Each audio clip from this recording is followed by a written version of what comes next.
Hey guys, how's it going? My name is Kim and welcome back to Uncommonkim.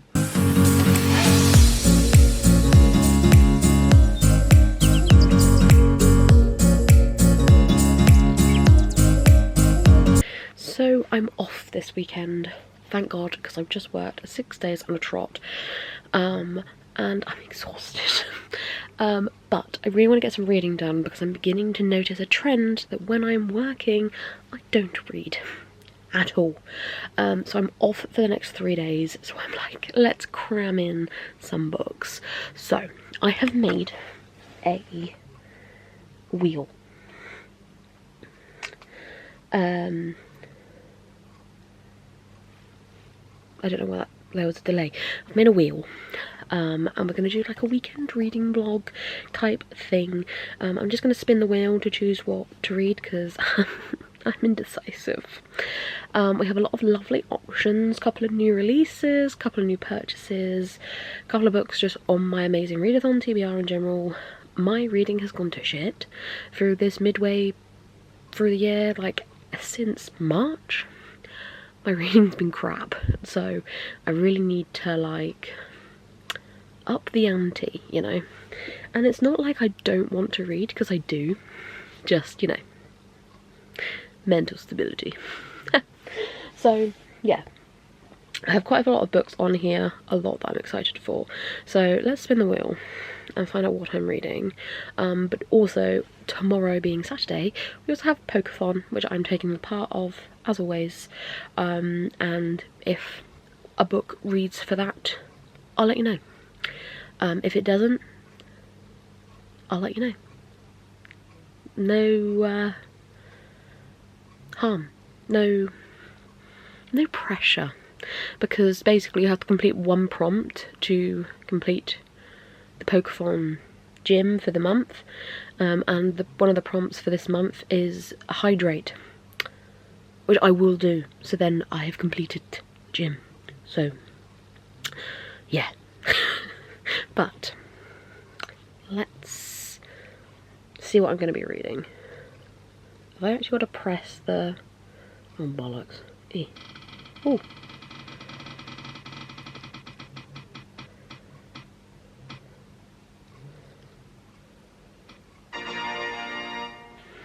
Motherfucker. Do you know what? I can't bother to go and get it. It is downstairs. I'm currently reading this. I'm reading this. And I've been reading it for a week. And when I read it, I enjoy it. And I don't want to put it down. But as I have just said, I've worked for the past 6 days and I don't read when I'm at work. So I haven't read it in over a week. But it'll be an excuse to finish it. So yeah, apparently I'm starting with A Curious Beginning by Diana Raybourn. I do love myself.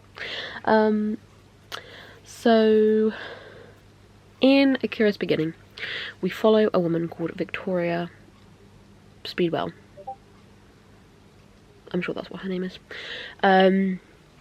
Whose auntie dies at the very beginning of the book, and then after said funeral, someone tries to kidnap her.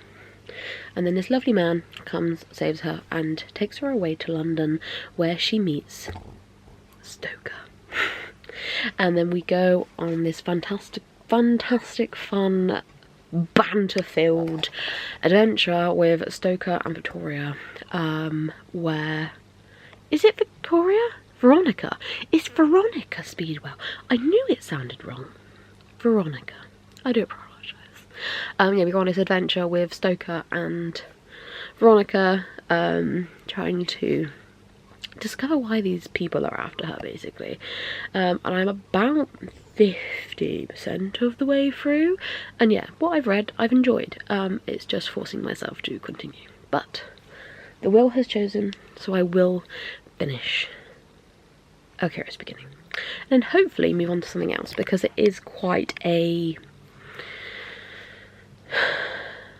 I think I've got about 200 pages left, and I can read that in a day, and I would like to move on to something else, because the other books I've put onto this wheel, I'm very excited for some of them, so it would be nice to get on to another one or two of these over the next couple of days. I haven't really got any plans for tomorrow. I have a couple of jobs to do, and I'm going to Trowbridge not that anyone knows where Trowbridge is, a town in Away, with my brother, because he needs to pick up some stuff, and I'm gonna go to Waterstones. And we're going to Wagamama's, I think. And then Sunday is Father's Day, and we're going out for a meal, but that's it. So it's quite a chill couple of days, which I think I need, because overwhelmed. So, yeah. But, yeah, I'm gonna go and make some more progress in A Curious Beginning, and I might come back and update you in about 100 pages or so.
Okay, so I have finished A Curious Beginning by Diana Raybourn. I was meant to update you 100 page from the end. Didn't do that. But I have finished it. I've given it 4 stars. I actually really enjoyed this. It was really quite funny, but also I love Veronica and Stoker. I love them. They're such a good duo. And don't get me wrong, the first half of the book I was like, where's the mystery element?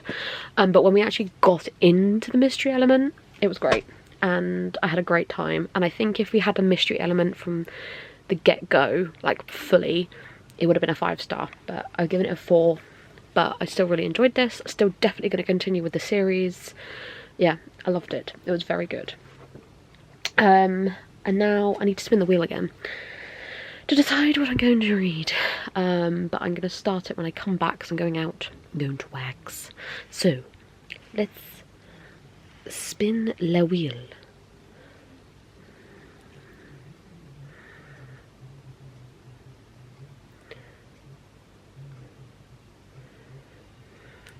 What's really funny is literally, as I was finishing off A Curious Beginning, I went, what should be Ankle Snatcher?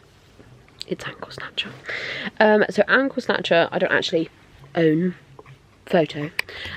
It's a short story, very short story, horror, written by Grady Hendrix, and it's a part of like a series of short stories written by different horror authors. And you can read in any order, but I love Grady Hendrix, so I really want to read the Grady Hendrix one. So that's what I'm going to do. Or at least that's what I'm going to do when I have returned from Wagamama's. Yeah, I think it'll be a very quick listen, and then we can spin the wheel again. So yeah, I'll be back, and I'll probably update you when I'm finished because it's so short. Hello. So I have now finished Ankle Snatcher. I'm giving it 4 stars. I really enjoyed it. Classic, creepy, Grady Hendrix writing style. I feel like it was a good length as well. Like, it didn't feel like it needed to be longer or it needed to be shorter. It felt like it was just right. Very easy to... I listened to it. I didn't physically read it. Very easy to listen to. Good narration. Yada yada. Yeah, it was a good 4-star read. I think it's called Creature Feature or Creature. Yeah, Creature Feature is the series that they come under. I think it's like an Amazon series, I believe. So the first book kind of I mean they all came out on the same day and there's no like specific order. So obviously I started Grady Hendrix's one, which is Ankle Snatcher. There was also The Pram by Joe Hill, It Waits in the Woods by Josh Malerman, In Bloom by Paul Tremblay, Best of Luck by Jason Mott, and Big Bad by Chandler Baker. All novellas, all a part of this kind of feature creature series, and I definitely am going to continue with the series. It was really quick, literally the audio took me 20 minutes because it was on 2x speed, and yeah, I just flew through. Really enjoyed it. Easy 4-star. So let's roll the wheel again. I'm kind of hoping for something a little bit longer, but at the same time I'm just having a great vibe and I'm just glad to be reading again, honestly. The most I've read in like months. So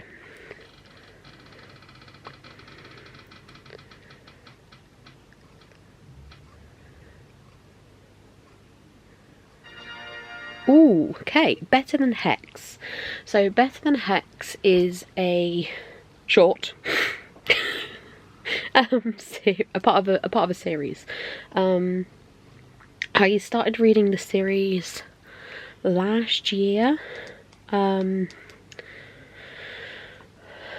during Magical Readathon. And it's part of the Spellbound series by Annabelle Chase.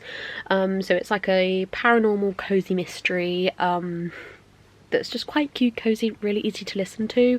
I will be listening to it because that's how I've listened to the whole series. So this is book 5 in the Spellbound, and that's the cover. And it's literally just a cute, cozy, paranormal, cozy mystery, which is quite just easy to read. They usually rate about 3-4 stars for me, and there's 10 books total, so I do just want to like make progress in this series.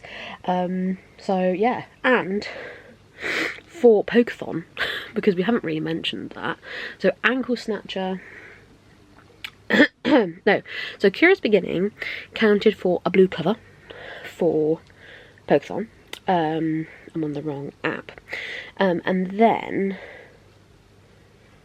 Ankle Snatcher counts for a swift read because it was quite short, and then Better Than Hex counts for teeth on the cover because if you look at the moosey devilly guy, he's smiling. He's showing his teeth. So yeah, teeth on the cover. So yeah, we're getting quite a few prompts done for Pokeathon, which I'm really happy with, because I've also done the hydrate prompt and the colour in Fin prompt. So yeah, we're making good progress. Better Than Hex might be my last book for today because it is coming up to 8 PM, but I will obviously be reading into tomorrow, so hopefully we'll get some more books read. This is great. I'm loving that my reading vibe's back. Yeah, great time. So I'm gonna start Better Than Hex. I'll probably just update you when I finished it, but I might do a little bit of like B-roll between then and now. Hello. It's actually Monday, and yesterday was a really stressful day. It was Father's Day and we went out for a meal with the fam, but unfortunately my granddad's not been very well, and that resulted into my mum taking him up to A&E, and he ended up staying overnight in hospital and he's still there now. So it's been a very stressful like 24 hours, and yeah, I'm just, you know, had therapy this morning, which has helped a little bit, so I'm just trying to like look after myself. But I finished Better Than Hex, his cover, and I've given it 3 stars. It was okay. I have noticed as the series has gone on, they're very much kind of 3 stars, but I'm still intrigued to finish it. There's only 4 books left, so I will finish it at some point. And yeah, it was alright. It was just mediocre. The mystery element to it is really cool. I really liked that part to it, but the rest of the plot just felt very repetitive, hence why it got a 3 stars. But last night when I was lying in bed, I spun the wheel for this is going to be the last time. Here we go. I'll show you the spinner. I don't really know how long it's going to go on for. Maybe that. And we got Home Is Where the Bodies Are by Genevieve Rose. So this is on my TBR for June anyway, so I'm quite excited to get to this. But it's also quite short. I didn't actually realise quite how short it is, but I'm very excited to read this. So I believe we follow 3 siblings after their mother has passed away, and they're going through their parents' old belongings, and they find a collection of home videos and decide to revisit their happier memories. However, the nostalgia is cut short when one of the VHS tapes reveal a night back in 1999 that none of them have any recollection of. On screen, their father appears covered in blood. What follows is a dead body and a pact between their parents to get rid of it before the video abruptly ends. Beth, Nicole and Michael must now decide whether to leave the past in the past or uncover the dark secret their mother took to her grave. It sounds quite good. I'm quite excited to read this. I've heard a lot of good things. I think Steph, for example, has really enjoyed this one, so I'm very looking forward to reading this. I'm in the mood to like sit and physically read it, I think, because I have been basically been sat here doing like a spreadsheet, which is going to have every single book I own in it. It's going to be like Kim's library, and like it's sectioned off into series, read, unread, because I think I've mentioned briefly I've got a series coming soon which involves me reading my TBR, and this spreadsheet is going to help me with that, as well as a new jar mug situation I have going on. So yeah, we have a lot going on, as I've basically spent a lot of time putting all my books into said spreadsheet.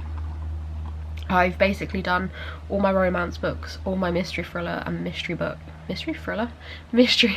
horror and thriller books, and now I'm basically doing my short fantasy shelf, and then I got my 2 big fantasy shelves to go. So I'm not doing too bad, but I'm gonna have a break from this and I think start the book. So yeah, I will probably come back and update you when I'm about roughly halfway, and yeah, we'll go from there.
Hello.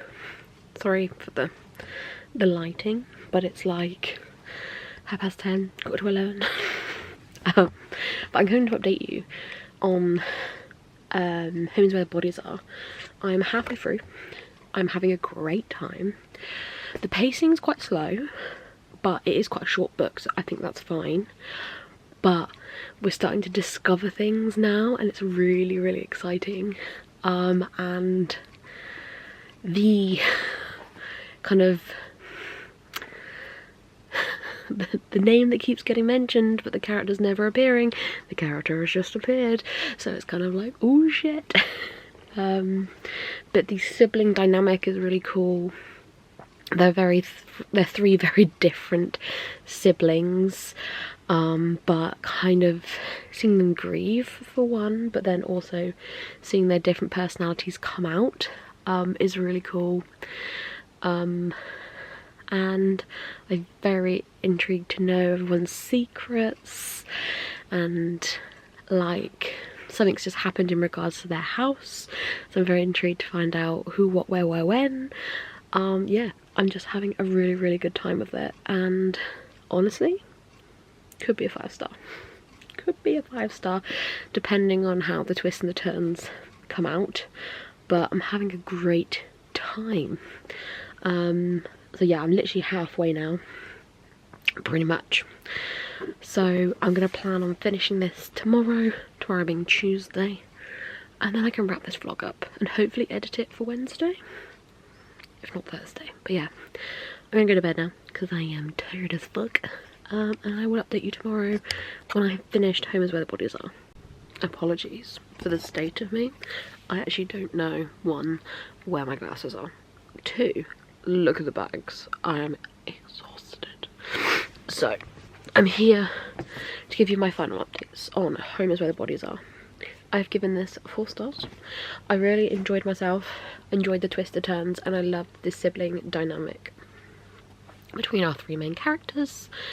I loved the kind of current timeline, and then also being able to go back in the past and revisit their mum's timeline. I really enjoyed that. I just think the writing style was really good. The audiobook is really good. I just had a great time. I can't complain. But yeah, I'm exhausted. And this week at work has been hella stressful. So I'm gonna wrap this vlog up. Thank you guys so much for watching. If you made it to the end of the video, leave a TV emoji to let me know you made it to the end of the video. Like, subscribe if you're new, as we're on the way to 500 subscribers, and I'll see you very soon. Bye!